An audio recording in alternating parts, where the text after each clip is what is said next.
Junior doctor पर कटाक्ष करते हुए कहा कि पहले डॉक्टर का दर्जा भगवान के समान होता था, लेकिन आज वह अपनी करतूत से समाज से दूर चले जाते जा रहे हैं। यूपी के योगी राज में पिछले दिनों डॉक्टर के अपमान की घटना को याद दिलाते हुए तृणमूल के पूर्व सांसद ने कहा कि जब उत्तर प्रदेश में घटना घटती है तो यह जूनियर डॉक्टर और विरोधी राजनीतिक पार्टी क्यों चुप्पी साध लेते हैं। जहां एक और बीजेपी धार्मिक भावनाओं को भड़काकर आम लोगों को बांटने की कोशिश करती है, वहीं कम लोगों को भड़काने का काम करती है। और बीजेपी पर गंभीर आरोप लगाते हुए उन्होंने कहा कि भाजपा के नेता बोलते हैं कि ममता सरकार बंगाल में दुर्गा पूजा, सरस्वती पूजा का आयोजन नहीं करने देती है और लेकिन आज दुर्गा पूजा बंद करने की गंदी राज साजिश भाजपा ही कर रही है और बंगाल की मुख्यमंत्री ममता बनर्जी को जननेत्री, बंगाल की मां और जननी करार देते हुए हुगली की टीएमसी नेत्री ने कहा कि आज जहां मुख्यमंत्री बंगाल में सैकड़ों दुर्गा पूजा का वर्चुअली उद्घाटन कर रही हैं, लेकिन वह यह भी भली भांति देख रही हैं कि बाढ़ से पीड़ित बंगाल के लोगों के लिए उनके पास राहत सामग्री ठीक ठाक पहुंच रही है कि नहीं, और गरीब और मजबूरी में रह रहे बंगाल के लोग पूजा के नए वस्त्र उन लोगों को मिल रहे हैं कि नहीं। আজকের দিনে ডাক্তারবাবুরা সমাজ থেকে যেন দূরে চলে যাচ্ছে। গণতন্ত্রের দেশে গণতান্ত্রিক পদ্ধতিতে নিশ্চয়ই তারা তাদের কথা রাখবে, কিন্তু এটাও ঠিক যেরকম উপরে ভগবান আছে আমরাও ডাক্তারকে ভগবান হিসাবেই মানি, কারণ তারা মানুষকে চিকিৎসার মাধ্যমে তারা কিন্তু মানুষের প্রাণ বাঁচায়, জীবন বাঁচায়।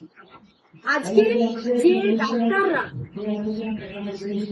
পশ্চিমবঙ্গের বুকে যে ধরনের তারা আচরণ করছে, এটা আমাদের কাছে খুব আশ্চর্য লাগছে। অন্য বিরোধী দলেরা যে ধরনের কথাবার্তা বলছে, তাদের চোখে কি যোগী রাজ্য ঘটে যাওয়া যে ঘটনা, যেখানে জুনিয়র চিকিৎসক আক্রান্ত হলো, এখন তারা চুপ আছে কেন? আজকে এটা বুঝিয়ে দিচ্ছে যে পশ্চিমবঙ্গে ঠিক দুর্গাপুজোর সময় আজকে বাঙালির 12 মাসে 13 পার্বণ, বাঙালির সবচেয়ে শ্রেষ্ঠ উৎসব, বড় উৎসব দুর্গাপুজো। সেই জায়গাতে ওয়ার্ল্ড ইউনেস্কো থেকেও কিন্তু আমাদের দুর্গাপুজোকে মান্যতা দেওয়া হয়েছে। আজকে দুর্গা পুজো শুধু কলকাতায় নয়, গ্রামগঞ্জে এত সুন্দর করে বড় মডেল হচ্ছে। সেই দুর্গা পুজোকে কোথাও যেন একটা থামিয়ে দেওয়ার একটা পরিকল্পনা চক্রান্ত এই বিরোধীরা তৈরি করছে, যাতে তারা চিৎকার করে বলতে পারে যে বাংলায় দুর্গা পুজো বন্ধ করে দেওয়া হয়, সরস্বতী পুজো বন্ধ করে দেওয়া হয়।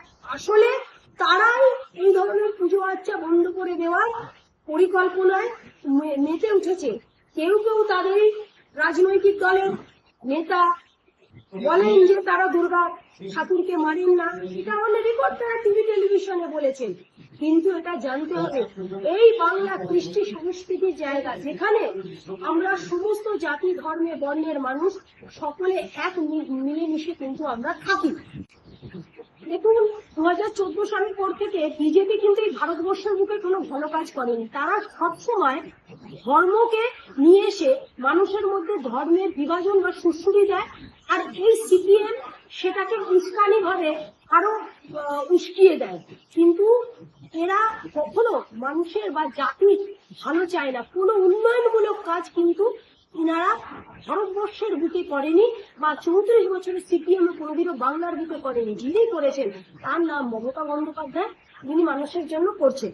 আজকে ভার্চুয়াল উদ্বোধনের মধ্যে দিয়েও, সমস্ত উদ্বোধনের মধ্যে দিয়েও, পুজো উদ্বোধনের মধ্যে দিয়েও তিনি কিন্তু যে সমস্ত জায়গায় হারামভাবে বন্যা হয়েছে, বিভিন্ন জায়গায় পশ্চিমবঙ্গ যেখানে বন্যা হয়েছে, সমস্ত মানুষ ত্রাণ পেয়েছে কিনা, সমস্ত মানুষের কাছে ত্রাণ পৌঁছেছে কিনা, তারা ঠিক মতো জামা কাপড় নতুন পুজো হয়েছে কিনা, একজন মুখ্যমন্ত্রী সমস্তটা খুঁটিয়ে দেখছেন।